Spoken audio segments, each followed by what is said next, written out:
پوری سچائی اور دیانت کے ساتھ یہ جو حدیث شریف ہے، بخاری شریف کی پہلی حدیث جو آپ کو سنائی جاتی، انما الاعمال بالنیات، اعمال نیتوں کے ساتھ ہیں، عملوں کا دار و مدار نیتوں پر ہے، تو جب نیت ہی درست نہیں ہے تو بتائیے کوئی فائدہ ہوگا؟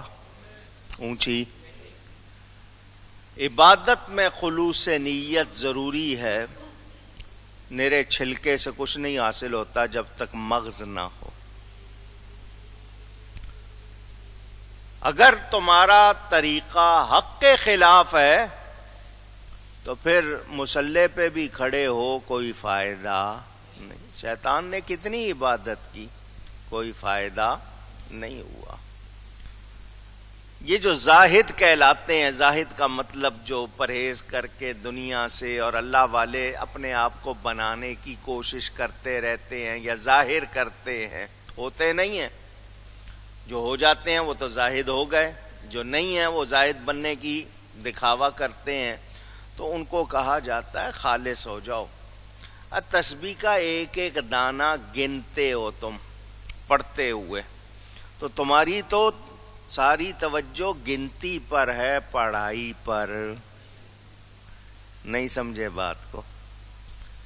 صرف تسبیح ہاتھ میں رکھی ہے توجہ کے لیے، یا ٹھیک ہے شمار بھی ہو رہا ہے مگر پڑھ نہیں رہے اس توجہ سے، تو آپ صرف گنتی گن رہے ہیں نا کہ جی 2 ہو گئے، 4 ہو گئے، 10 ہو گئے، توجہ ادھر نہیں ہے، تو بتائیے وہ فائدہ ہوگا؟ یہ فرق سمجھنا چاہیے۔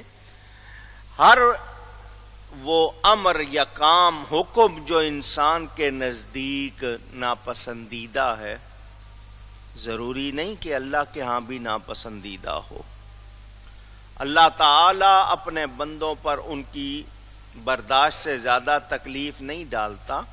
یہ جو آپ کو عبادتیں بتائی گئی ہیں یہ آپ کے لیے ہیں کہ اس طرح آپ کو آخرت کی دائمی نعمتیں ملیں گی۔ اللہ تعالی نے دنیا کو دار العمل بنایا، لیکن جو یہاں پر ہی مخلص نہیں ہے، خالص نہیں ہے، تو اس نے کیا حاصل کرنا؟ تو کافر تو اعتراض کرتے تھے ضد کی وجہ سے، ہٹ دھرمی کی وجہ سے۔ آج مسلمان کہلانے والوں کو کیا ہو گیا؟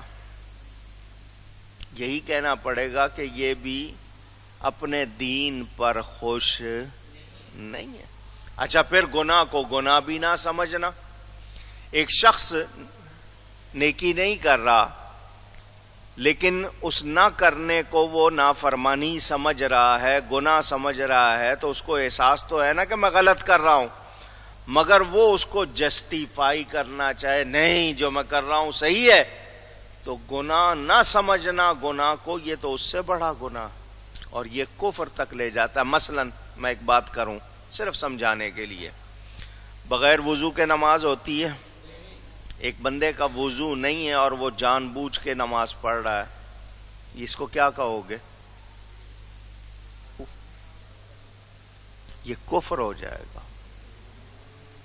کیا ہو جائے گا؟ کفر۔ وہ مذاق کر رہا ہے، تمسخر کر رہا ہے۔ تو انسان کی ایسی سوچ اس کے لیے کبھی بھی فائدہ مند نہیں ہو سکتی۔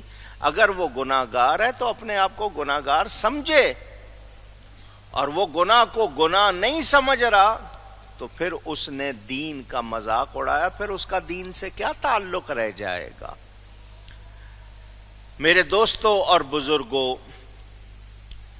وہ لوگ جو اپنے آپ کو مسلمان سمجھتے ہیں، مانتے ہیں، اللہ تعالی اور اس کے رسول کریم صلی اللہ علیہ وسلم کے احکامات کو مانتے ہیں، ان سے کوتاہی ہو جائے، عمل پہ شرمندہ ہوتے ہیں، تو ہم کہیں گے کہ اس کو احساس ہے، مگر ایک ہٹ دھرم ہے، کرنا ہی نہیں، اور اس کو گناہ بھی نہیں سمجھنا، اور اس کی پرواہ بھی نہیں کرنی، اور کوئی کہے تو اس کو برا کہنا۔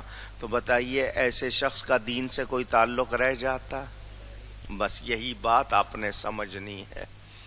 میرے دوستوں اور بزرگوں، یہاں پر علماء نے یہ بھی لکھا کہ کسی شخص نے ثواب کو پیش نظر رکھ کر یا پکڑ کو پیش نظر رکھ کر اسلام قبول کیا طوعاً و کرہن، زبردستی جیسے سمجھا ناپسندیدگی کے ساتھ، تو اس کا اسلام بھی مجبوری شمار ہوگا،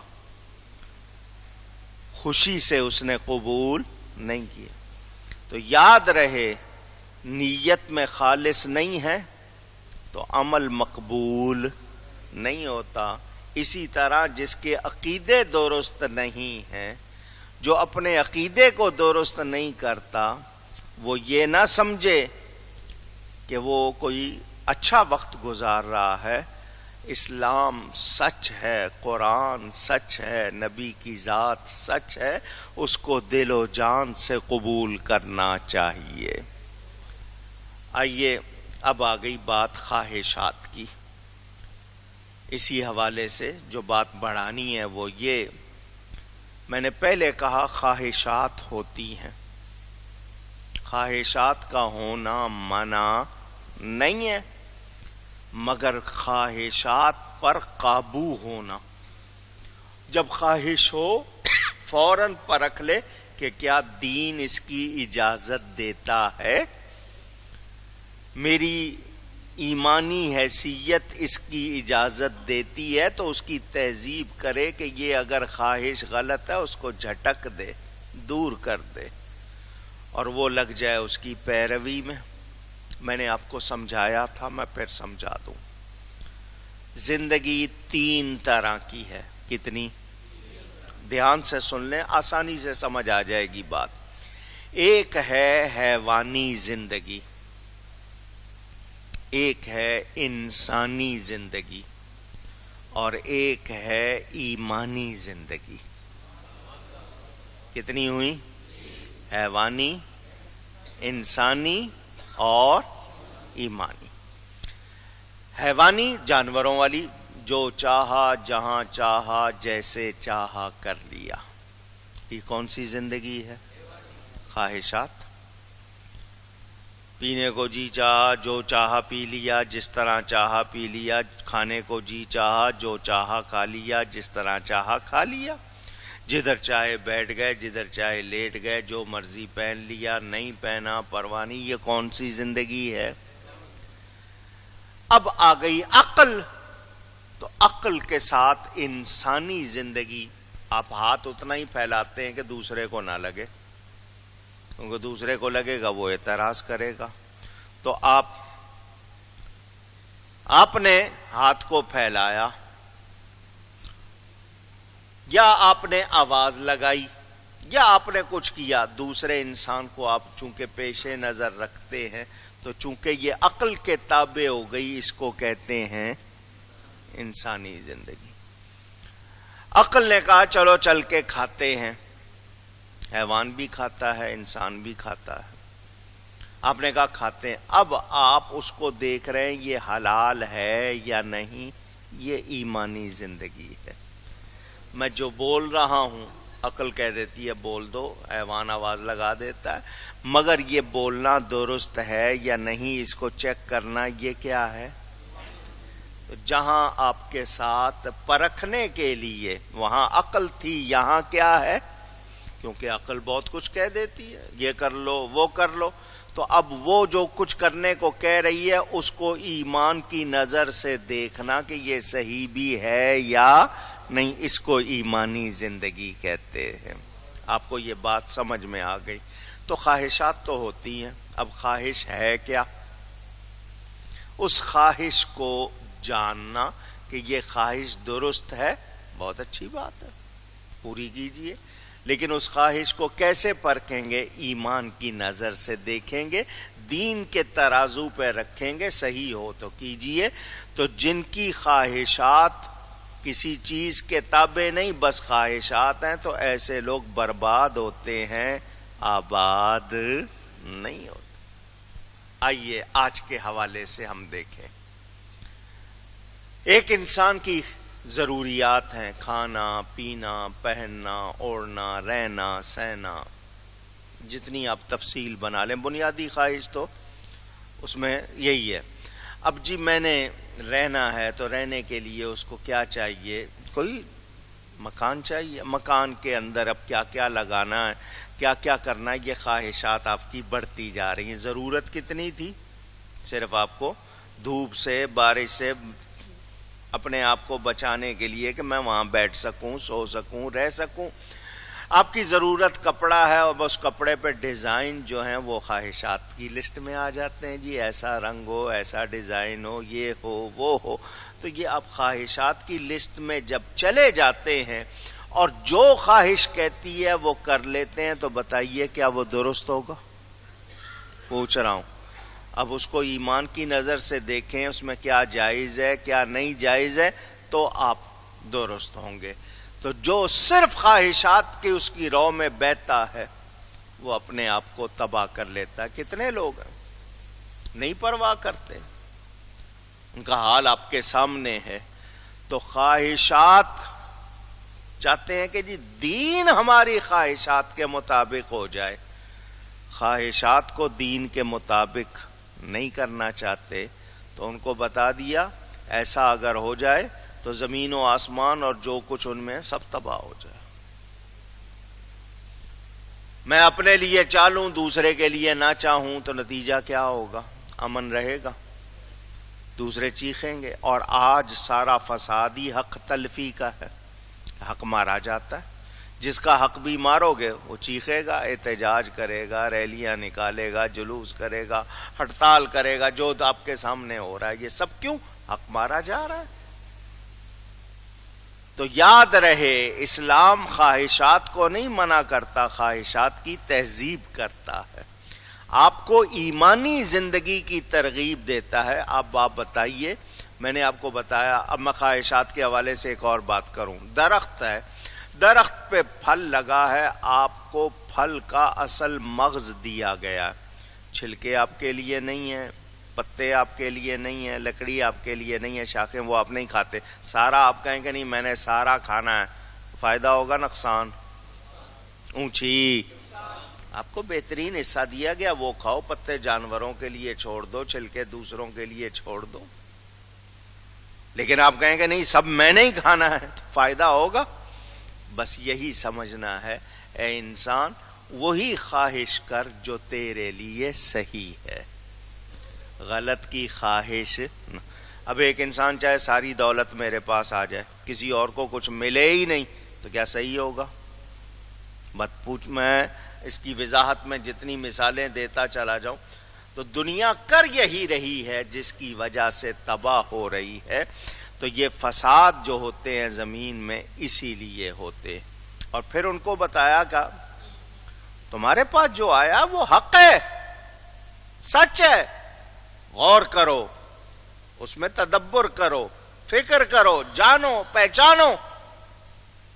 جس کی وجہ سے تم انکار کر رہے ہو پہلے اس کو دیکھ تو لو، اس کو جانچ تو لو کہ تمہارے اندر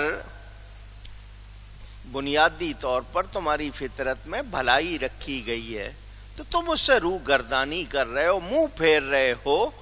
تو اگر تم جان لو کہ جو کچھ آیا، نبی وہ حق، قرآن وہ حق، اسلام وہ حق، تو اس سے بہتر تو کوئی چیز نہیں ہے. اور تم انہی کو قبول نہیں کر رہے، تم انہی سے منہ پھیر رہے ہو. تو شرافت کے لیے، ناموری کے لیے، عزت کے لیے، بھلائی کے لیے تمہیں یہ سب کچھ دیا گیا ہے، تو تم اپنا بھلا کیوں نہیں چاہتے ہو؟ سمجھدار کہلانا چاہتے ہو تو اس کو قبول کرو، عزت ملے گی. تو جنہوں نے اس کو مانا، اس کو اپنایا، اس پر عمل کیا، وہ عزت والے ہوئے، ورنہ دوسروں کو کوئی فائدہ نہیں. اب یہاں تک میں آیا ہوں، اب میں اس کو لا رہا ہوں تازہ باتوں پر. قرآن کا یہ اعجاز ہے، جب بھی پڑھا جائے لگتا ہے آیت آج ہی اتری ہے. مجھے یہ بتائیں وہ لوگ جو اس وقت دنیا میں جتنے بھی ملک ہیں، 200 سے زیادہ ملک ہیں، ان میں 56 کے قریب اسلامی ملک ہیں. دوسرے ملکوں میں بھی مسلمان ہیں مگر یہ 56 ملک اسلامی ملک کہلاتے ہیں. کیا حال ہو رہا ہے مسلمانوں کا؟ کافر تو کافر ہیں، ان میں یہودی بھی ہیں، یہودیوں میں کتنے فرقے، عیسائی ہیں، عیسائیوں میں کتنے فرقے. آپ یہ نہیں سمجھو صرف مسلمانوں میں، ہر جگہ یہی حال. ہندو ہیں، ان میں کتنے فرقے، آگ کی پوجا کرنے والے ان میں کتنے گروپ ہیں، پھر اس کے علاوہ کتنے دہریے، کتنے اور کتنے. ان کو اگر ایک طرف رکھیں تو یہ 56 اسلامی ملک کیا کر رہے ہیں؟ قرآن نہیں ہے ان کے پاس؟ جواب دیجئے. حدیث نہیں ہے تو پھر اسلامی قانون کیوں نہیں نافذ ہوتا؟ آپ کو 66 برس سے زیادہ ہو گئے پاکستان بنے، کیا یہاں کی عدالتیں اسلامی ہیں؟ آپ کو وکیل کرنا پڑتا ہے، وکیل کو پیسے دینے پڑتے ہیں، وہ دنیا بھر کی کتابیں دوسرے قانون کی جاتا ہے عدالت میں. آپ کو بات کرنے کی بھی آپ کی زبان میں نہیں، وہ دوسری زبان میں کیا کہہ رہا ہے کیا نہیں کہہ رہا آپ کو یہی نہیں پتا. ان کا ایک پروسیس ہے، دیوانی، فوجداری، مختلف مقدمات، طرح طرح کے. نتیجہ کیا نکل رہا ہے؟ برسوں گزر جاتے ہیں، مقدمے ہی نہیں ختم ہوتے. کیا یہ اسلامی نظام ہے؟ پوچھ رہا ہوں. آپ بادشاہ سے مل سکتے ہیں؟ کیوں؟ کیوں؟ یہ کہاں سے یہ چیزیں آ گئی؟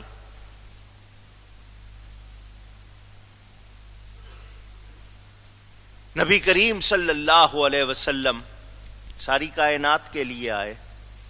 امیر، غریب، عورت، مرد، بچہ، بوڑھا سب آپ کے پاس آ سکتے تھے یا نہیں؟ اونچی آزادی سے بات کر سکتے تھے یا نہیں؟ آج کیا بات ہے؟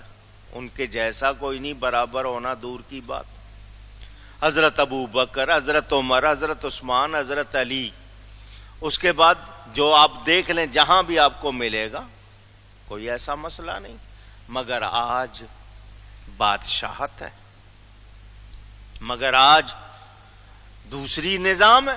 ابلیس کے مشورے، جی برطانیہ سے قانون آنا چاہیے، امریکہ سے آنا چاہیے، یورپ سے آنا چاہیے، چائنا سے آنا چاہیے، فلانے سے آنا چاہیے. کیوں؟ میرے پاس قرآن ہے، حدیث ہے، مجھے کسی اور کی ضرورت.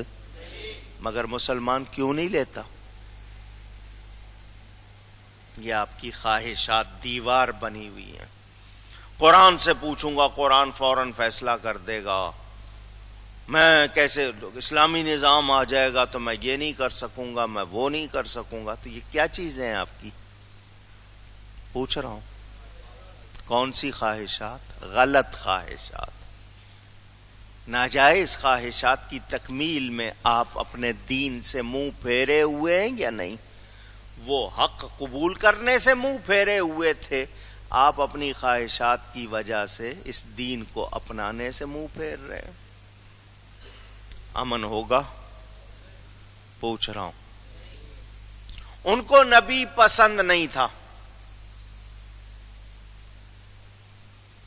انہوں نے الزام لگا دیا.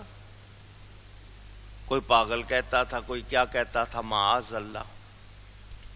آج مسلمان کہلانے والے وہ لفظ تو نہیں کہتے، جتنے مسلمان ہیں سچے وہ لفظ تو نہیں کہتے، مگر سلوک کیا کر رہے ہیں؟